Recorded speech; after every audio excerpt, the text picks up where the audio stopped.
Hello friends, welcome you all to my channel. तो देखिए, हाल में ही एक और नोटिस यूपीपीसीएल ने जारी किया है, जो कि दिनांक 23 जनवरी 2026 को जारी किया गया है।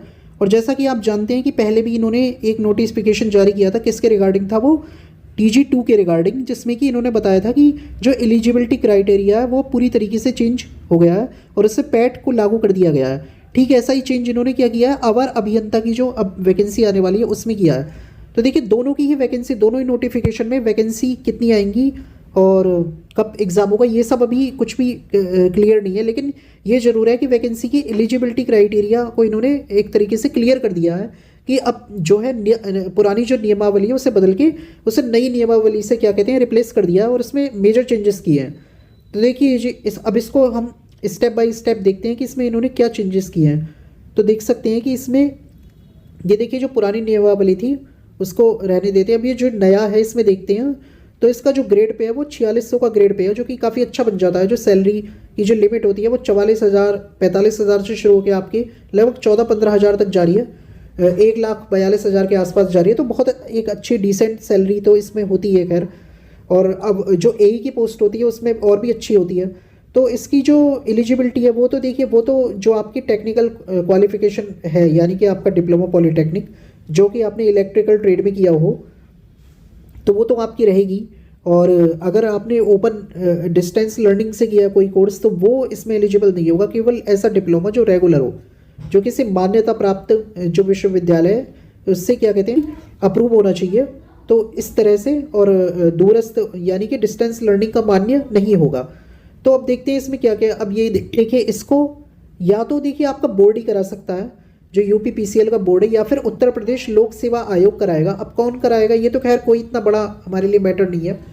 मतलब एग्ज़ाम जो भी कराएगी, सारे रूल जो होंगे प्रतिष्ठित संस्था, जिस संस्था के माध्यम से भर्ती की कार्रवाई की जा रही है, नियम, इन नियमों में उसे भर्ती संस्था कहा जाएगा। मतलब जो भी एग्ज़ाम कंडक्ट कराएगा, अगर यूपीपीसीएल का बोर्ड कराता है, विद्युत बोर्ड, तो उसी को भर्ती संस्था माना जाएगा। और अगर उत्तर प्रदेश लोक सेवा आयोग कराता है तो वही आपका जो होगा सर्वे सर्वा इसमें होगा।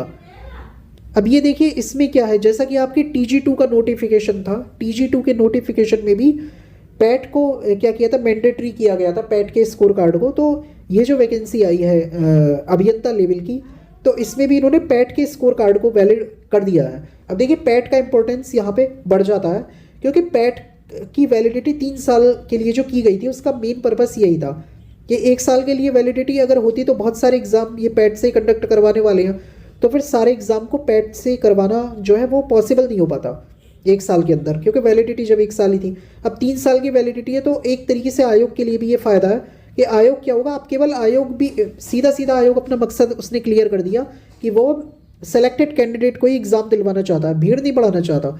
मतलब पहले क्या होता था कि जैसे अलग से वैकेंसी आई तो उसमें सारे कैंडिडेट अप्लाई करेंगे, तो वो जल्दी कराना चाहता है। मेन पर्पस पैट लाने का वो ये है कि एक बार आपने पैट करा लिया, बस बात खत्म। उसमें जो सिलेक्टेड होंगे फिर उसमें सेलेक्टेड लोगों को कराएगा, कम लोगों का एग्ज़ाम करा सकता है, जल्दी करा सकता है आयोग।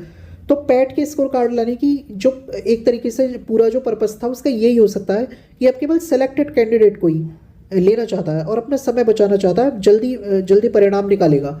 क्योंकि देखिए, इलेक्शन है, तो इलेक्शन के मोड को देखते हुए उसने सारी स्ट्रेटेजी आयोग ने अपनी बनाई है।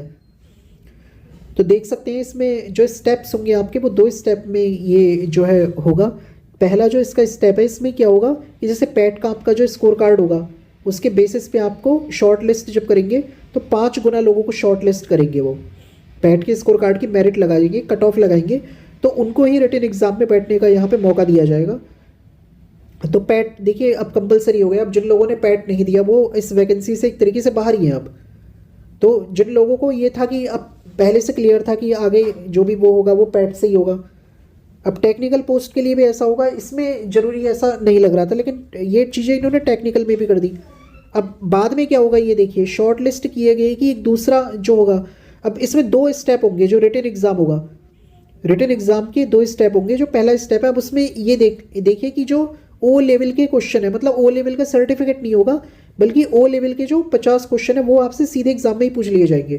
तो देखिए, पहले क्या होता था कि जैसे CCC के जो क्वेश्चन है वो JEE2 के नोटिफिकेशन में ये है कि CCC के पूछे जाएंगे। तो अब सर्टिफिकेट की शायद इतनी जो है इम्पोर्टेंस ही ख़त्म कर रहे हैं कि सर्टिफिकेट की कोई ज़्यादा इंपॉर्टेंस नहीं मान रहे। जो CCC का भी सर्टिफिकेट होता था जैसे कि, तो उसकी भी अब मुझे नहीं लगता कि इतनी, क्योंकि उसके सीधे सीधे क्वेश्चन ही एग्जाम में ही अगर आपसे पूछ लें। इसी तरीके से O लेवल का भी सर्टिफिकेट, यहाँ पे कोई ऐसा नहीं है कि O लेवल का सर्टिफिकेट होना चाहिए, O लेवल भी आपसे केवल क्वेश्चन ही O लेवल के पूछेंगे। तो ये बहुत अच्छी बात है कि सर्टिफिकेट ना होने के बाद भी केवल अगर वैसे आप उसका ज्ञान रखते हो, और ये ठीक भी है एक तरीके से, क्योंकि सर्टिफिकेट में क्या होता था O लेवल के में 25-30 हज़ार रुपये इंस्टीट्यूट में रह के कोई स्टूडेंट खर्च करता था। तो ये एक अच्छा स्टेप है कि आपसे सीधे एग्जाम में ही उसके क्वेश्चन पूछ ले। और देखिए इसे एग्जाम में इसमें 50% जो मार्क्स हैं वो कंपलसरी होंगे, और ये सबके लिए चाहे कोई भी कैटेगरी हो। और अगर ये आपके नहीं आते हैं तो आपका जो दूसरा पेपर है जो आपने लिखा है, जैसे उस दिन दूसरा पेपर भी होगा तो वो चेक ही नहीं होगा जब तक इसमें आप पास नहीं होंगे। तो ये बहुत बड़ा एक इसमें चेंजेस है कि कंप्यूटर की इंपॉर्टेंस और पैट के स्कोर की इंपॉर्टेंस, ये दो बहुत बड़े मेजर चेंजेस है इस वैकेंसी में आपको देखने को मिले। तो दूसरा जो इसका रिटन का जो एग्ज़ाम है, दूसरा पार्ट जो है उसमें आपके 200 क्वेश्चन जो है वो इस तरीके से इन्होंने, और 200 क्वेश्चन में तो देखिए कोर जो आपका सब्जेक्ट है 150 नंबर का जो आपका पॉलिटेक्निक से रिलेटेड है वही मेन होगा। बाकी ये है कि हिंदी वगैरह हर एग्ज़ाम में आती है, तो हिंदी 15 मार्क्स की, जी के 20 मार्क्स की, तो वो इतना वेटेज नहीं है। हिंदी और इंग्लिश का लेवल बहुत ज़्यादा नहीं होता ऐसे एग्ज़ामों में। अगर जीएस का लेवल थोड़ा सा मैटर कर सकता है, जीएस किस तरह की पूछी जाती है, लेकिन कोर सब्जेक्ट ही आपका यहाँ पे मेन होगा और कंप्यूटर मेन होगा। अब देखिए ऐसा नहीं है कि कंप्यूटर क्वालिफाइंग है, नेगेटिव मार्किंग का भी इसमें है कि नेगेटिव मार्किंग होगी, और सही जो क्वेश्चन होगा उसके लिए 4 होंगे, और नेगेटिव 1 की होगी, 1/4 की नेगेटिव मार्किंग है एक तरीके से। और दूसरे स्टेप में क्या होगा कि दोनों स्टेप की जो पेपर हो गए, फर्स्ट का भी और उसके भी, दोनों के जो मार्क्स होंगे उसके ही आधार पे आपकी मेरिट बनेगी। तो कंप्यूटर का एग्ज़ाम ऐसा नहीं है कि क्वालिफाइंग है, 50% मार्क्स लाने के बाद भी आप अगर मेरिट में पीछे रह गए, मतलब कि 50% तो कंप्यूटर में आपको लानी ही है, क्योंकि दूसरी कॉपी आपकी चेक नहीं होगी। लेकिन ये नहीं है कि आप 50% लाएंगे तो आपकी जॉब लग जाएगी। 50% के बाद आगे जितने भी आपके ज़्यादा मार्क्स होंगे उतना ही आपको मेरिट में फ़ायदा मिलेगा। तो ये देखिए ये है, तो ये एक तरीके से उससे मिलता जुलता ही है। उसमें क्या था, बस वो छोटी पोस्ट है तो उसमें CCC लेवल के क्वेश्चन पहले उसमें पूछे जाएंगे, ये थोड़ी बड़ी पोस्ट है तो इसमें O लेवल के पूछे जाएंगे। तो कंप्यूटर की नॉलेज भी अब टेक्निकल नॉलेज के साथ साथ होनी ज़रूरी हो गई है।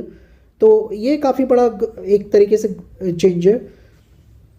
और बाकी इसमें और अपडेट दूसरे एग्ज़ाम में क्या होती है, इसी तरह की कोई अपडेट अगर आती है तो वो भी हम आपको उसकी जानकारी सबसे पहले देने की कोशिश करेंगे।